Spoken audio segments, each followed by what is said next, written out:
Hi, I'm Christy. Welcome to Weird and Witchy Shit, a place for, well, weird and witchy shit.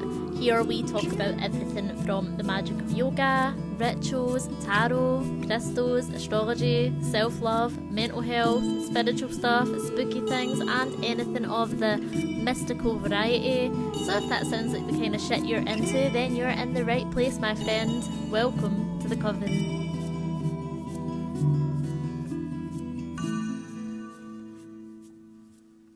I've been filming for 15 minutes and didn't realise that my audio wasn't recording, so yay. Anyway, this episode on Heracles is part 2.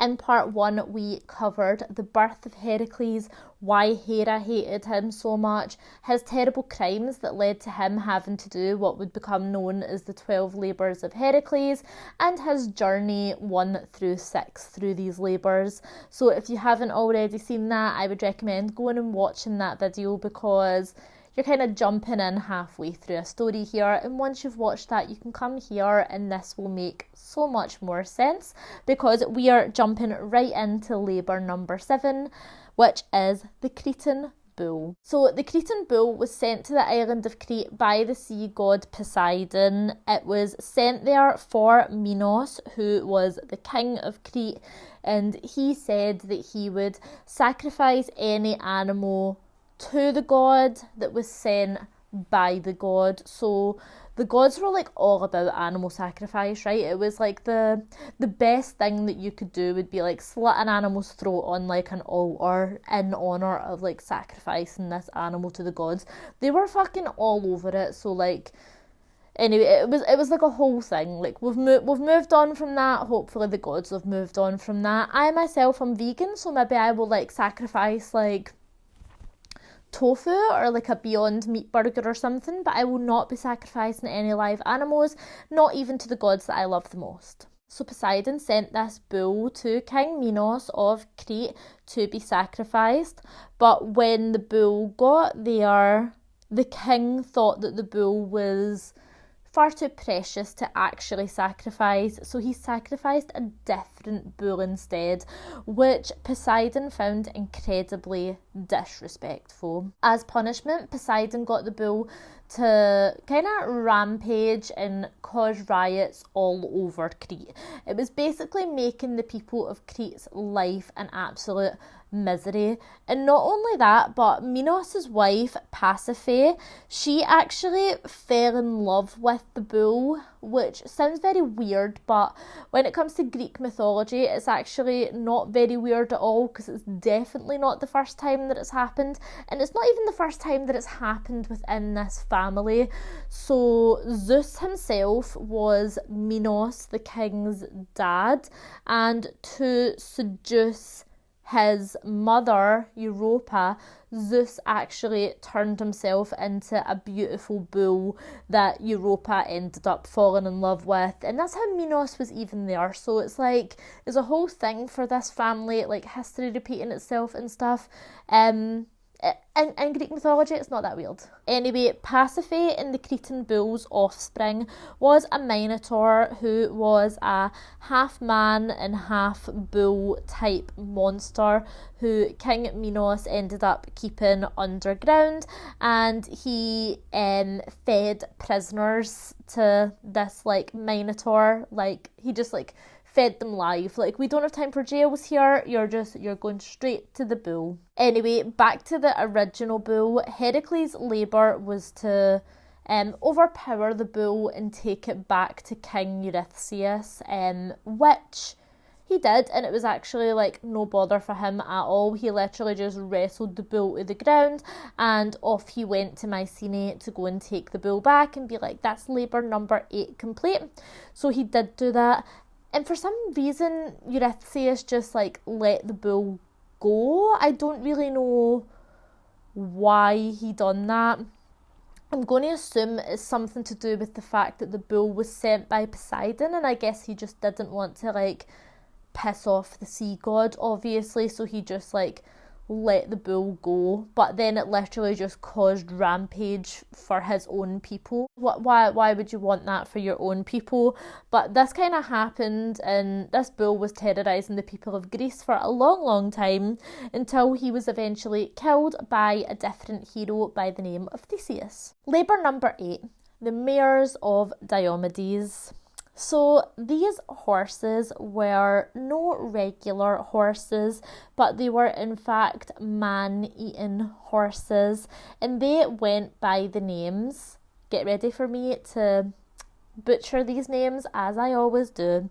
So there was Podargos, the swift, Lampon, the shining, Xanthos, the yellow, and Dionos, the terrible, and they were owned by Diomedes, who was the king of Thrace, and Heracles was sent to Thrace to steal the horses from King Diomedes. And by this point in time, Heracles and his labours had become very popular, and he was somewhat of a Grecian celebrity, probably even a worldwide celebrity by this point. Everybody knew that he was on these labours. He was like the it boy of the time, and everybody wanted like a little piece of him. So he had gathered quite the little following for himself, people who were very happy to accompany him on these labours, even if it meant putting their life in danger. So he had a group of troops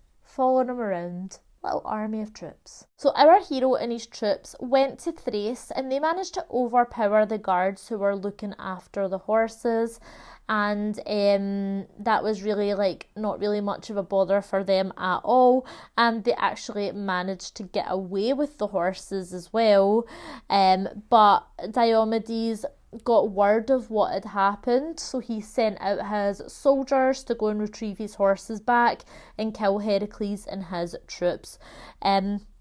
So that Heracles, obviously being like a great warrior and their best chance at like surviving this fight, he got his friend and his lover Abderus, who was potentially the son of Hermes. Not super important to this story, but like I said, he was one of Heracles' best friends and one of Heracles' many lovers, so he entrusted him to look after the horses while he was away, winning this fight, which he did win the fight.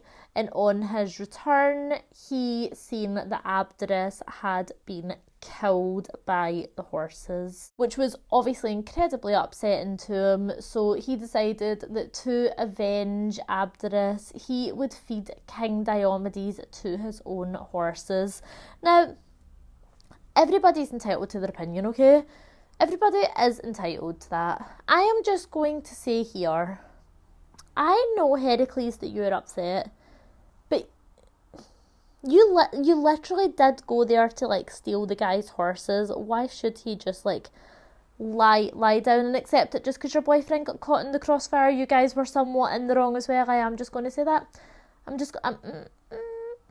don't know. Anyway, eventually the mares were taken to Eurystheus, who again set them free for some reason. I don't know why he done this. So they ran around like rampaging over Greece, doing like their thing, you know, like 4 man-eating horses would do, until eventually they made their way to Mount Olympus, where they themselves were eaten by beasts much greater and stronger than them. So on Earth, 4 man-eating mares might be a little bit of a terrifying big deal. On Mount Olympus, you ain't nothing. What is it they say? There's always something bigger and scarier just round the corner, and that's what those mares found out. Labour number 9, the belt of Hippolyte. Hippolyte was no ordinary great warrior, but she was in fact the Amazon queen. So Amazons are described as fierce, strong, courageous women with not only fighting power but the brains to go along with it, and they were all the daughters of the god of war, Ares. All the Amazons lived separate from the men in a girly little commune, and if one of them ever gave birth to a boy, they would simply just not keep it. They would just cast it aside, which seems incredibly heartless, and it is. But the Amazons would argue that there was plenty of communities and tribes and countries all over the world that did the same thing to baby girls. Everybody wanted baby boys, so they were kind of just like evening things out. The Amazons were also described to be incredibly tall, but I actually read one source saying that for the time they were probably incredibly tall, but incredibly tall for then in relation to these days would probably be around 5 feet 6 inches, which is more like incredibly average by today's standard. The word Amazon itself can be translated to mean having one breast, and that was supposedly so that the breast didn't get in the way when they were pulling back a bow and arrow, although later depictions of the Amazons do have them having 2 breasts, maybe because that's more sexually appealing to the artist. I'm just gonna say. Maybe that just fits their fantasies better. I don't know. I'm just saying. I'm just talking here.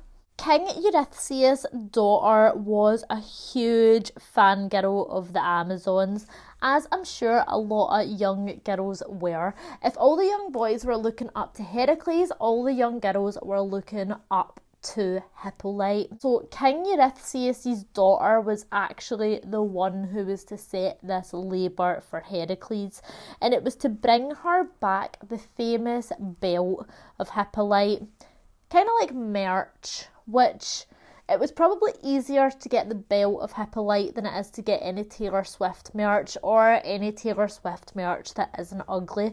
This is like such like a tangent for me, by the way. Like, I love that woman. Like, I would literally like jump off a very tall something for that woman.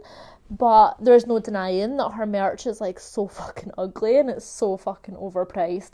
The only things that I really, really desperately wish that I got was the fucking cardigans. Like, I always think that the merch is like incredibly like overpriced, and even the few bits that like I see that I'm like, ooh, that's cute, I'm like, it's not cute enough to pay that amount of money for.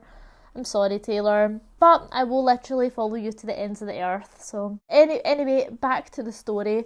So Hippolyte's belt had been gifted to her by her father Ares, and it is said that it had been a very lucky belt because she had literally never lost a battle while wearing the belt. When Heracles and his army of friends got to the land of the Amazons, he was super surprised to be like warmly welcomed like by Hippolyte and the other Amazons. Like, they were all like incredibly pleased to see him. They had heard about all his tales and his adventures, and they were excited to meet him and get to know more. Like, and he was like a bit taken off guard. He thought there was going to be like some kind of huge fight here, not that he would be like massively like warmly welcomed and offered food and drink and just make yourself at home, have a great time. So when Hippolyte asked him, why are you there, he answered honestly and was like, well, of course you've heard about my labours, and my 9th labour is to get your belt and bring it back to King Eurystheus. And Hippolyte was just like, okay, I'll give you the belt, no worries. It literally could not have been more simple. And also why I love that she was literally just like, yeah, of course you can take the belt, is because, like I said, it was supposedly a very lucky belt because her dad had like given her it, and she'd never lost like a battle while she was wearing it.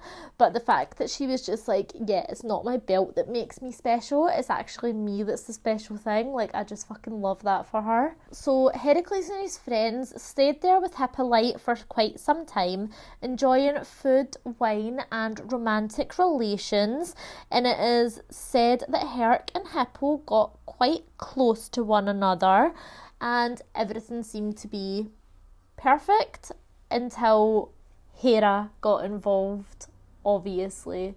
Hera was like, shit, this is going like a little bit too well. This is his 9th labour. He's got one more after this. Like, he has to fucking go. So Hera disguised herself as one of the Amazons, and she started a rumour that Heracles was there to kill their queen. The Amazons obviously wanted to protect Hippolyte, of course, and they immediately went to battle against Heracles' army. At this point in time, Heracles and Hippolyte were enjoying some alone time together when they heard all the commotion outside. So Heracles was like, I'm just going to take a peek and see what's happened here, and he looks out to see all his friends being like fucking slaughtered by the Amazons, and he takes it in his mind like, oh my god, obviously this was a fucking trap. Obviously she's not just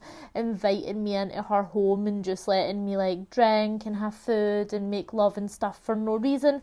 It's a trap because they're trying to gain my trust so that they can kill me. And that is when Heracles' infamous temper took over. So before Hippolyte even knew what was going on or she could get up, he drew his sword and slit her open, killing her instantly. And then he took her belt, went to Mycenae and gave the belt to Eurystheus' daughter. At last, the 10th and final labour. Wink, wink, nudge, nudge, as you'll soon find out. Labour number 10. Geryon's cattle. If Heracles was successful in this 10th and final labour, then in theory that would be him completely done, and he would be completely clean of his sins, and he could reunite with his wife Megara and his children in the underworld. Because if you have forgot, this is what all this had been about. He had been atoning for his sins so that his soul could be cleansed, so that he could be reunited with his family, who he murdered, and the time had come. 10 years had passed, 10 labours over 10 years, and if he completed this one, that would be him done. But this 10th labour would not be an easy one, and for it Heracles would have to travel to the ends of the earth to the island Erythea, bringing back with him the cattle of Geryon, who was a giant 3-headed monster with one body but also 3 sets of legs. And he also had superhuman strength, but he was mostly human in appearance, apart from all the fucked up shit I just said. He also had a pet who guarded his herd of red cattle, and this was the 2-headed dog Orpheus, who was brother to Hades' more famous 3-headed dog Cerberus. And the cattle also had a herdsman by the name of Euryton. So on his way to Erythea, Heracles found himself at the foot of a huge mountain, and not wanting to waste any time in climbing this mountain, he just wanted this shit over and done with. He simply ripped it in half, creating 2 mountains that he could walk through. According to Plato, the mythical island of Atlantis lay beyond these 2 points that would one day become known as the Pillars of Heracles. And here it used to bear the warning saying ne plus ultra, meaning nothing further beyond, to warn travellers not to go any further. And today it is commonly thought that the Pillars of Heracles are the Rock of Gibraltar and either Monte Hatcho or Jebel Musa, which I am convinced, again, I did not say either of them right. Once Heracles reached his destination, he was soon met with the 2-headed dog, who he defeated easily by bashing each head with a club, and Euryton, the herdsman, was met with the same fate. And just before Heracles managed to leave with the cattle, Geryon showed up, who, even though he was this terrible big 3-headed monster, by this point in time Heracles is kind of done everything, seen everything, so he was no match for him at all. So Heracles simply shot each of his head with his bow and arrows, which killed him instantly. And that was it. Heracles had completed his 10th and final labour, so off he went to Eurystheus to tell him a big fuck you, that is me done. Or so he thought. So I'm pretty sure that Hera had a part in this, because I feel like with everything bad in Heracles' life, Hera is right there being like doing her thing. So I'm almost certain that that's what was going on here.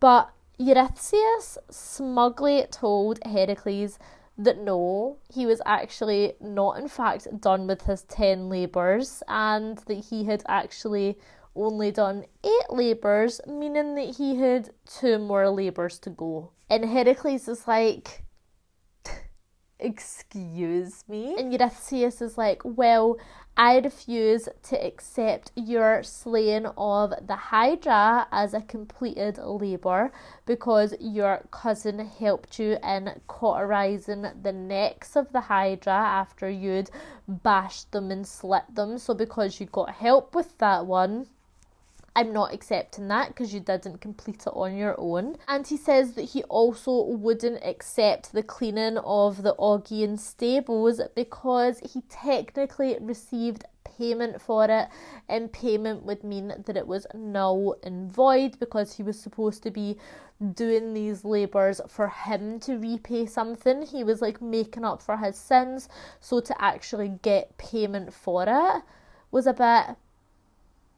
no. You're not allowed to do that. And he also says that Heracles should actually thank himself lucky because there was many other little loopholes like that throughout the 10 labours that he could have easily says there's so much more that you have to do, so he should be grateful that he was only giving him 2 more. Absolutely gutted for you, Heracles, mate. Like, I can't even say how gutted I am for you. I don't want to play another task. I hate them. I just want my life back. Instead of playing stupid tasks all day. Labour number 11, the golden apples of Hespirides. So the garden of Hespirides is where the golden apples grew that Heracles was to steal and bring to the king. However, a few things made this incredibly difficult. For one, the garden of Hespirides belonged to Hera. Enough said. Also, the apples were being guarded by the Hespirides, who were a group of nymphs who were all daughters of Atlas. So Atlas is the titan whose very job it is to hold the sky up and keep the sky and the earth separate from one another. And later depictions of Atlas show him literally holding the world on his shoulders. And not only were the Hespirides guarding the apples, but so was Ladon, the 100-headed dragon. And actually, on top of all of that, Heracles had literally no idea where Hespirides even was. So this was just like, how the hell are you going to complete this? So Heracles travelled to Libya, Egypt, Asia. He travelled all over the place trying to find it, and on his journeys he got into many battles, including a battle with Kykenos, who was the son of Ares, and this fight was eventually broken up when Zeus sent down a bolt of lightning from the sky, so thank you, Sky Daddy. And eventually in Illyria, Heracles came across the sea god Nereus, who knew the location of the garden of Hespirides, but he refused to tell Heracles. So Heracles did what he did best, and he used brute force to beat it out of him. But the thing was, Nereus was a shapeshifter, so he was shapeshifting into all different kinds of creatures, trying to escape Heracles, but he absolutely refused to let go of his throat till eventually Nereus knew that this was a losing battle. Heracles was not going to give up, and he had a lot more stamina than what he thought he did, so he eventually did wouldn't say willingly, he was persuaded into giving him the location of the Garden of Hespirides. And on his way to the garden, again, Heracles got into many different adventures, such as with Antaeus, who was the son of Poseidon, and Gaia, who is Mother Earth, of course. So during this battle, whenever Heracles would pick Antaeus up and fling him to the ground, he just seemed to like generate more and more power because he was getting more and more power from Mother Earth. So during this battle, Heracles picked him up, held him in mid-air and literally squeezed him to death.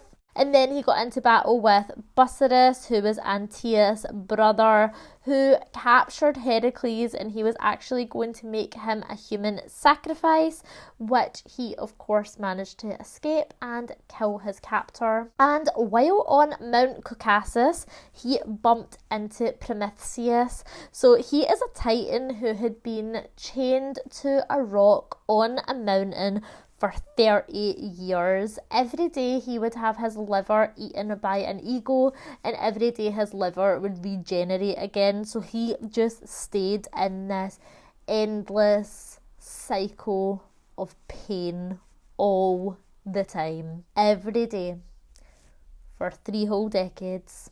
And you know, the story of Prometheus is actually one of my all-time favourite Greek mythology stories, and I think he is definitely up there with like my absolute like favourite characters of Greek mythology. I just love him and his story so much, and us mere mortals probably should be very thankful to Prometheus, because without him we might not even be alive, and we certainly wouldn't be as evolved as we are right now. Anyway, Heracles killed the eagle for Prometheus and released him from his eternal torture. And as a thank you, Prometheus, who had the gift of foresight, offered up a little bit of advice to Heracles on what he should do to get the golden apples. So Heracles was to get Atlas, the guy who's holding up the sky, to go and get the apples for him, because of course the Hespirides are his daughters, so he would have way less trouble just wandering into the garden and grabbing the apples. And the reason that it would be quite easy to get him to do that is because he was literally holding up the sky. It's not exactly an easy job, and he of course never ever got a break. Sky's got to be held up forever, so that means you're like on shift like 24 hours a day, 7 days a week from now until the end of time. So if Heracles says that he would hold the sky up for a little while, then that would give Atlas a break, and he would do literally anything to get this break. So that's exactly what happened, and after Atlas returned, he kind of decided that he was like loving this time, like not having like the weight of the entire sky on his shoulders. So he says to Heracles, like, why don't you hold the sky for a little bit longer? I will take the apples to Eurystheus myself, and then I'll return and take the sky back off you. I get a little break. You don't have to travel all the way back to Mycenae. Thank me later. So Heracles, faking gratitude, was like, oh my god, that would be so amazing. Thank you so much for doing that for me. But before you go, do you mind just taking the sky real quick for 1 second so I can get some padding for my shoulders? I'm not like used to this, and I don't think I'll be able to hold it for much longer unless I get much padding. So Atlas is like, of course, no worries, give me the sky back. Then you can go and get like your padding, and then like I'll be on my way. So he hands the sky back over to him, and then he's only gone and fucking done him, isn't he? Of course Heracles wasn't going to take it back, so Heracles is like, okay, thanks for the apples, catch you, bye.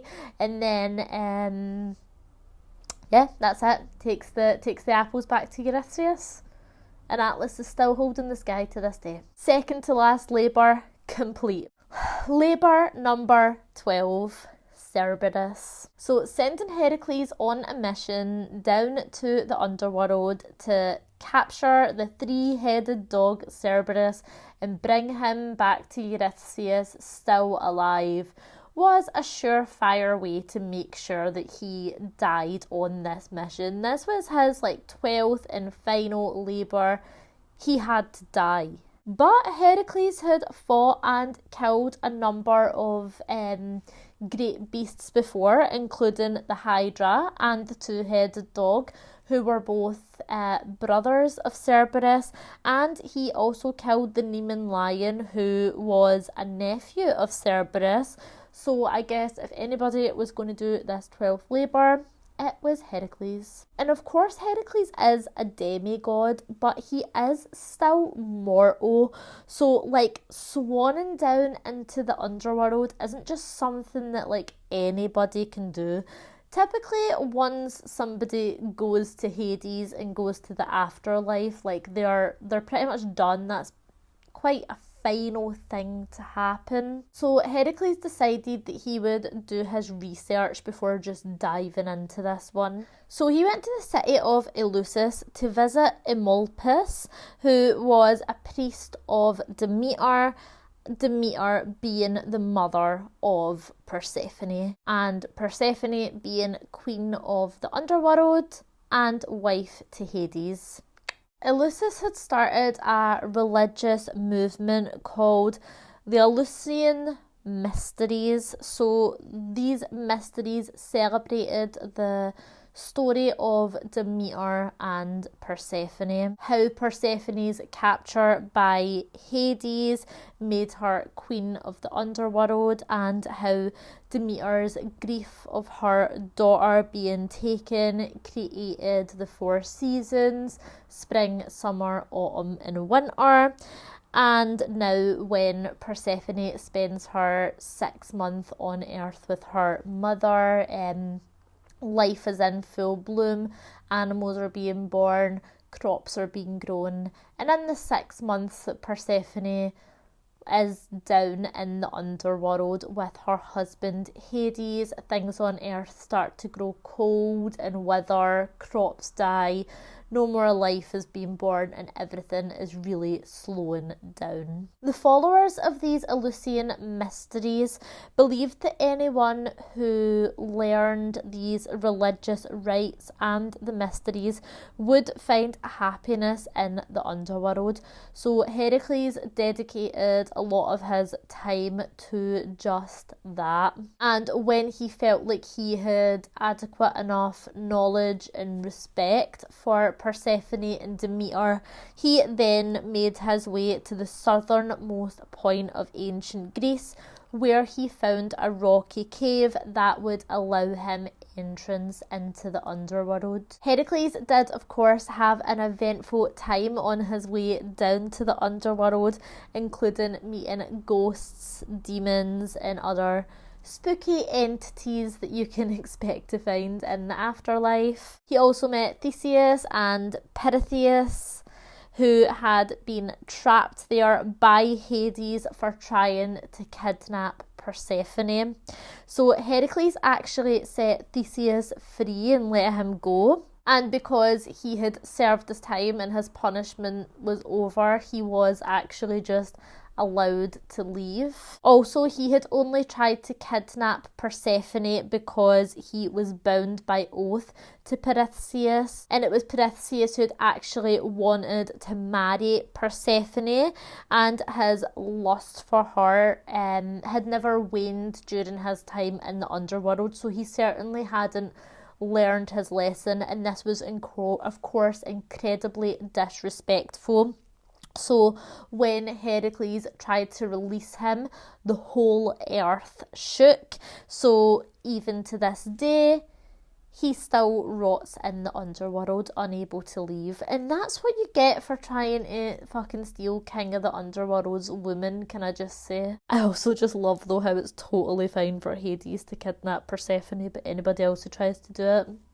Eventually, Heracles made his way to gain an audience with the king and queen of the underworld, Hades and Persephone, who of course already knew of Heracles. Everybody at this point knew of his labours, and they had also heard of him going and studying these Eleusinian mysteries.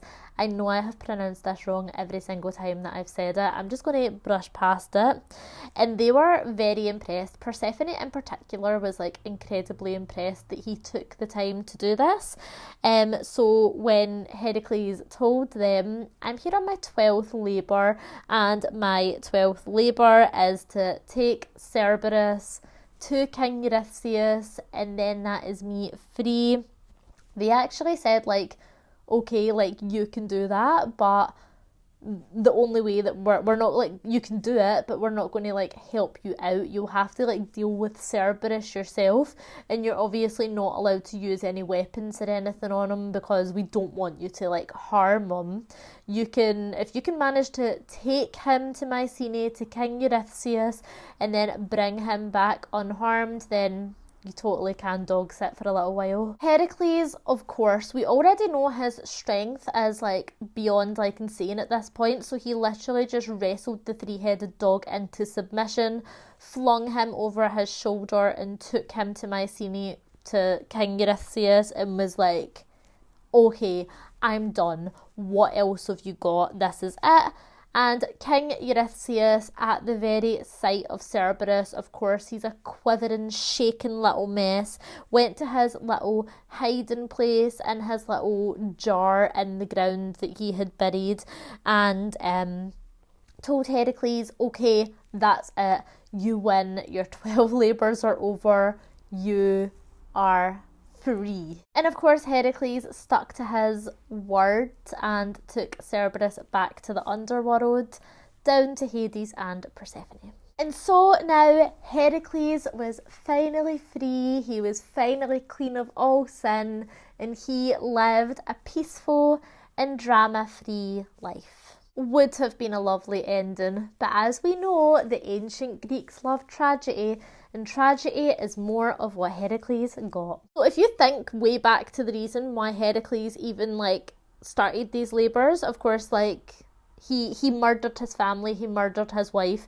and his only desire was to be reunited with them again in the underworld, but he wanted to be cleansed of all sin so that he would be deserving of being with them again. And obviously he's went through 12 years and 12 labours of atoning for his sins just so that he could do that. So now he was at the end of his 12th and final sin.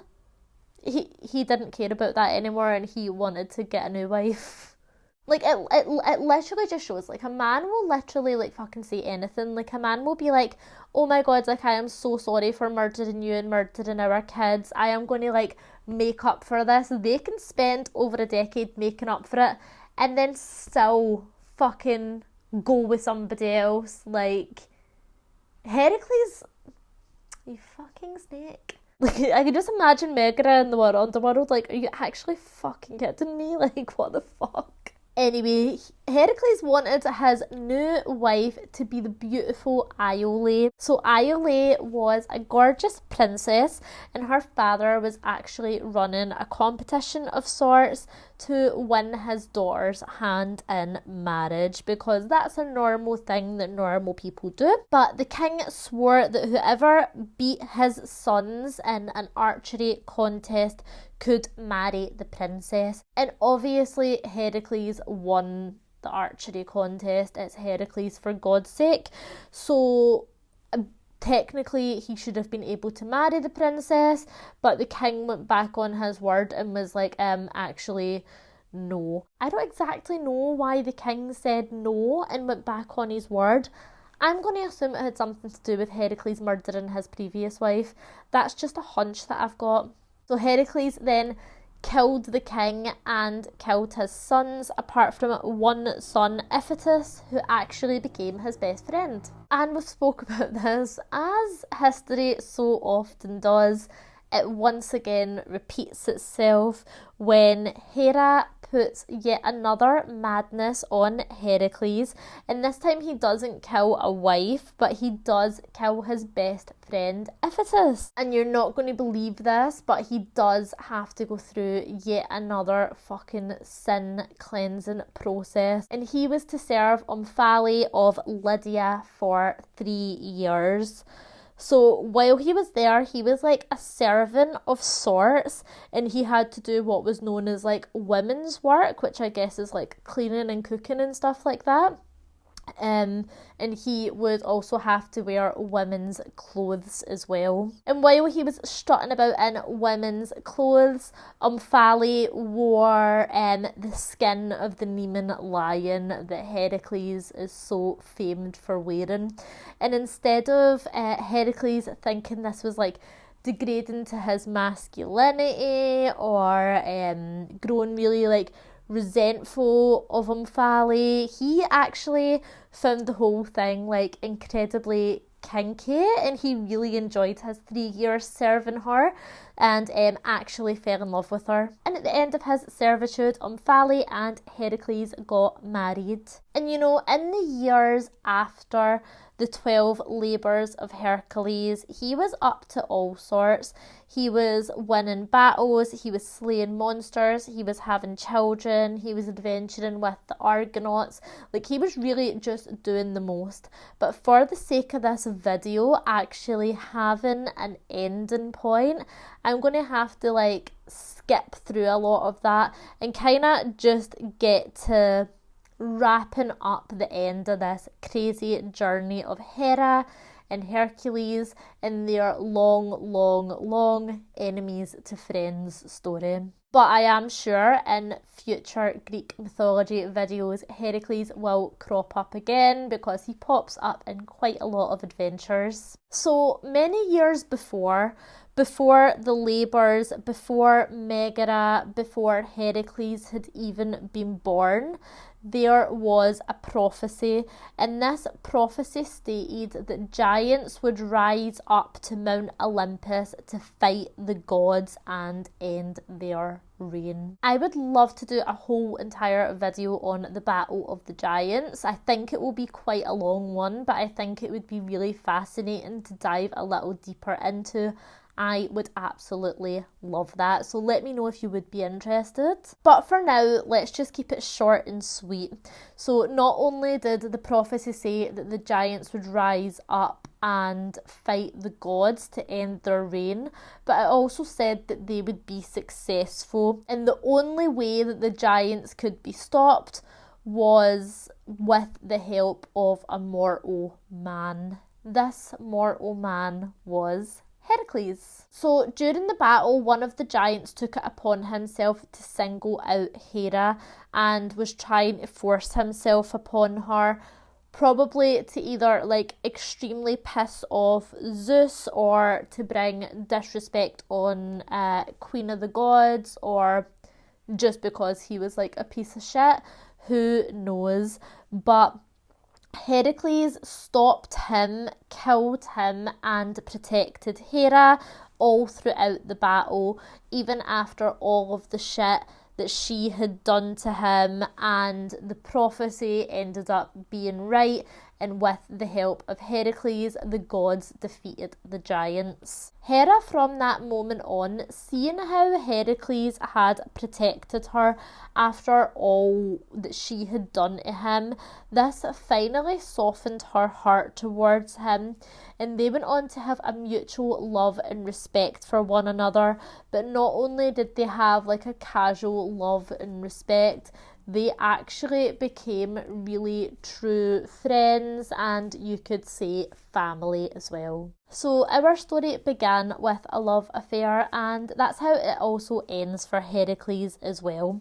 At this point in time, Heracles was married to Daenerys in a timeline that is a little confusing to me, because some people place this at the same time as Princess Iole, and like things are like a little bit muddled, I'm just placing it in this order because it's the version I like best and it's what makes most sense in my head. I also don't know what happened to his marriage with Omphale. Like, I literally have no idea, but she's been cast aside. We know that Heracles likes to do this. Like, so she's gone, Omphale's out, Deneira's in. Deneira was, like they all are, incredibly beautiful, and so she was deeply desired by every man, beast, river god and centaur, including the centaur Nessus, who tried to kidnap Deneira and was caught by Heracles, who shot him through the heart with one of his arrows that, if you remember,